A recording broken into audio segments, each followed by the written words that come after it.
তো Thunderbolts movie তো সবাই দেখেই ফেলেছেন, তাহলে আপনাদের সবার মনে কিছু কোয়েশ্চেন্স আসতেই পারে, যার অ্যান্সার খোঁজার চেষ্টা করবো এই ভিডিওতে। তাই মুভি দেখে না থাকলে এই ভিডিও থেকে দূরে থাকুন, কারণ মেজর স্পয়লার্স থাকবে। Let's get started.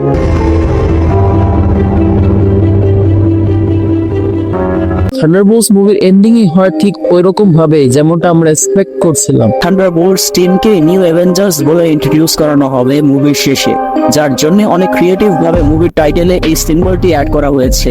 সময় যখন ভ্যাল অ্যানাউন্স করবে যে তারাই হলেন এখন থেকে নিউ অ্যাভেঞ্জার্স, আর সাথে সাথে মুভির টাইটেলগুলো চেঞ্জ হয়ে যাবে।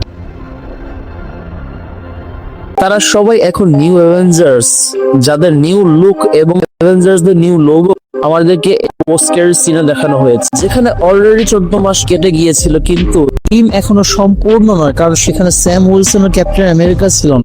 ক্যাপ্টেন আমেরিকা খুব সহজে নিজের আলাদা একটি টিম বানিয়ে ফেলেছে অ্যালিনে, যে বিষয়েই তারা আলোচনা করছে। তাদের কথা শুনে আরো বোঝা যায় যে আউটার স্পেসে অলরেডি অনেক ঝামেলা শুরু হয়ে গেছে, যা ইনকারশনের দিকে ইশারা করে, যার সম্পর্কে এখনো পর্যন্ত তাদের কোনো ধারণাই নেই। স্পেসে খোঁজ করতে যে তারা ফ্যান্টাস্টিক ফোর ডে স্পেস ক্রাফটকে মনিটর করতে পারে, যাকে আমরা অলরেডি ফ্যান্টাস্টিক ফোর ফার্স্ট স্টেপের ট্রেলারে দেখে ফেলেছি।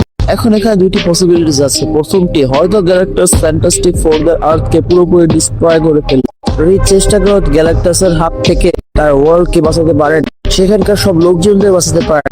আর কোনো উপায় না পেয়ে সে তার ফ্যামিলিকে নিয়ে মাল্টিভার্সে পালাতে বাধ্য হয়ে, কারণ এই ট্রেলারে তাকে মাল্টিভার্স ইকুয়েশনের উপর কাজ করতে দেখা গিয়েছিল, যে টেকনোলজি হয়তো এই শিপের মধ্যে আছে, যাকে থান্ডারবোল্টসরা মনিটর করছে। আরেকটি পসিবিলিটিস আছে যা হওয়ার সম্ভাবনা একটু বেশি।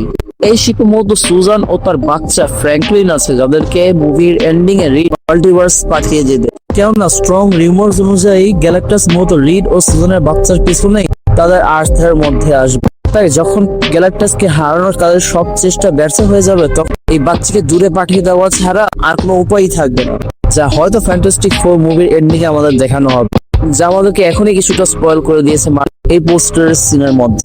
অন্যদিকে ভ্যানিটি ফেয়ার থেকে এটা কনফার্ম হয়ে গিয়েছে যে এই পোস্ট সিনটি থান্ডারবোল্টস মুভির ডিরেক্টর নয়, বরং আমাদের রুশো ব্রাদার্স নিজে ডিরেক্ট করেছেন, তাও আবার অ্যাভেঞ্জার্স ডুমসডে সেটের মধ্যে। যারা তাদের সবাইকে এই কুল লুকের মধ্যে আমরা সরাসরি অ্যাভেঞ্জার্স ডুমসডের মধ্যেই দেখতে পাবো। রুশো ব্রাদার্স এর আগেও এরকম কাজ করেছে। প্রথম অ্যান্টম্যান ছবির পোস্টের সিন তারা ডিরেক্ট করেছিলেন ওই মুভি ডিরেক্টরকে সরিয়ে দিয়ে, যা সরাসরি সিভিল ওয়ারের মধ্যে যে কানেক্ট হয়, যার মানে মার্বেল সঠিক পথেই হাঁটছে। যাতে খুশি খবর আর কি হবে। বাই দ্য ওয়ে, তাদের সবার নিউ লুকের মধ্যে আপনার কাছে কার লুকটা সবচেয়ে বেশি ভালো লেগেছে কমেন্ট বক্সে অবশ্যই জানাবেন। Thanks for watching.